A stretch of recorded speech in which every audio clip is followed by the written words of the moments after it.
नमस्ते साथीहरू, सेफराइडमा तपाईहरुलाई स्वागत छ। आजको यस भिडियोमा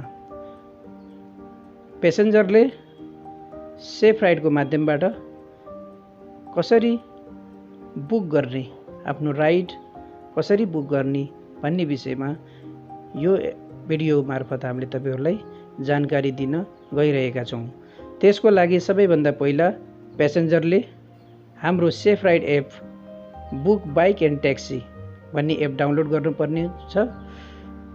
डाउनलोड गरिसके पछाडि एउटा सानो प्रक्रिया हुन्छ, रजिस्ट्रेसनको प्रक्रिया, जसमा तपाईले आफ्नो मोबाइल नम्बर, नाम, एड्रेस, इमेल आइडी अनि तपाईको प्रोफाइल फोटो राखेर प्रक्रिया पूरा गर्न सक्नुहुन्छ।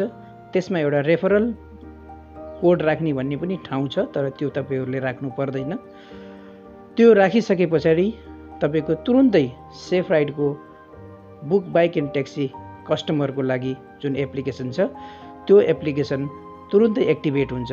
एक्टिभेट भइसके पछाडि त्यो एप ओपन गर्ने, ओपन गरिसके पछाडि यस्तो प्रकारको तपाईको इन्टरफेस हुन्छ। त्यसको तपाईले जुन लोकेसन जहाँ जानुपर्ने ठाउँ छ त्यो ठाउँको एड्रेस हाल्ने, जस्तै भैरवा हाल्छु मैले।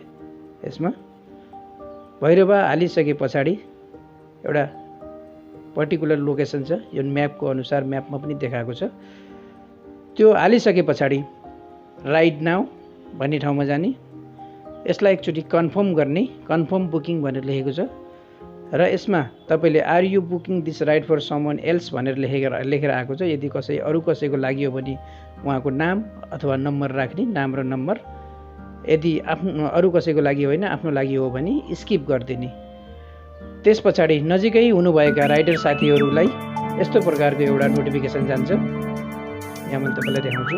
त्यसलाई एक्सेप्ट गर्ने, एक्सेप्ट गरिसके पछाडि राइडर साथीहरूले एक्सेप्ट गर्नुहुन्छ। एक्सेप्ट गरिसके पछाडि राइडर साथीहरूले तपाईलाई कस्टमरलाई तपाईले जसलाई बुक गर्नुभएको थियो उहाँले एक्सेप्ट गरिसके पछाडि तपाईलाई फोन गर्नुहुन्छ।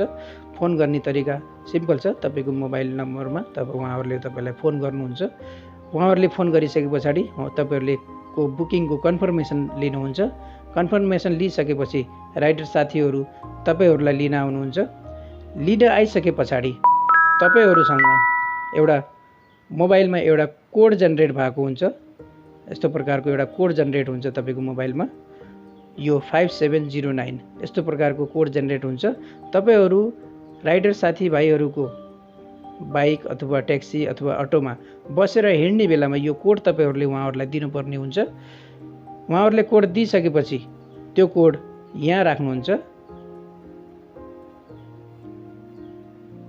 त्यो कोड हाल्ने बित्तिकै तपाईहरुको राइड सुरु हुन्छ। सुरु भइसके पछाडि राइडर साथीहरुले तपाईहरुलाई आफ्नो गन्तव्यमा पुर्याउनुहुन्छ। तपाईहरुको गन्तव्यमा पुर्याइसके पछाडि तपाईहरुले उहाँहरुलाई लागेको भाडा, उठेको भाडा दिनुपर्ने हुन्छ।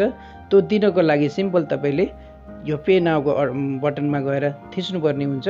त्यसमा तीनवटा अप्सन राखिएको छ। एउटा वालेट ब्यालेन्स छ, एउटा अनलाइन पेमेन्ट छ, अर्को क्याश छ। जस्तै वालेट ब्यालेन्समा तपाईले आफ्नो सेफराइडको वालेट हाम्रो आइएमई पे को मार्फतबाट रिचार्ज गर्न सक्नुहुन्छ र अनलाइन पेमेन्टको लागि हामीसित आइएमई पे मात्रै भएको हुनाले आइएमई पे को थ्रुबाट पेमेन्ट गर्न सक्नुहुन्छ, डाइरेक्ट क्याशलेस। र तपाई यदि ई सेवा, खल्ती अरु कुनै माध्यमबाट पे गर्न चाहनुहुन्छ भने पर्सनली आफ्नो ई सेवा अथवा खल्तीबाट यो क्याशको अप्सनमा गएर राइडरहरूलाई उहाँहरुको ई सेवा अथवा खल्तीमा तपाईहरुले पे गर्न सक्नुहुन्छ। पे गरिसके पछाडि राइडरहरूले तपाईको पेमेन्टको रिसिभ लिइसके पछाडि यदि तपाईले धेरै पैसा दिनुभएको छ, 5-10 रुपैयाँ फाल्तु तपाईले दिनुभएको छ भने तपाईले त्यो पैसा यदि लिन चाहनुहुन्छ भने त्यो पैसा राइडर साथीहरूले क्याश पनि दिन सक्नुहुन्छ र तपाईको वालेटमा पनि डाइरेक्ट उहाँहरूले पठाइदिन सक्नुहुन्छ। यो तरिकाले हाम्रो सेफराइडको बुकिङ हुन्छ र बुकिङ कम्प्लिट भइसकेपछि तपाईहरुले हाम्रो राइडर साथीभाइहरूलाई रेटिङ, फिडब्याक दिन सक्नुहुन्छ। स्टार रेटिङ पनि दिन सक्नुहुन्छ। स्टार रेटिङ दिइसके पछाडि हामी तपाईहरुलाई सम्पर्क गर्नेछौँ तपाईहरुको रेटिङ अनुसार।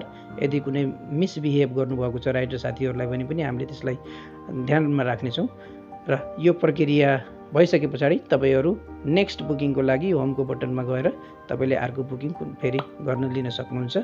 र तपाईँहरूले यो भिडियो हेरिदिनु भएकोमा धेरै धेरै धन्यवाद।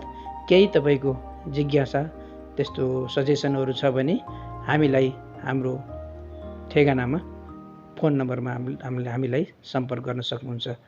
धन्यवाद।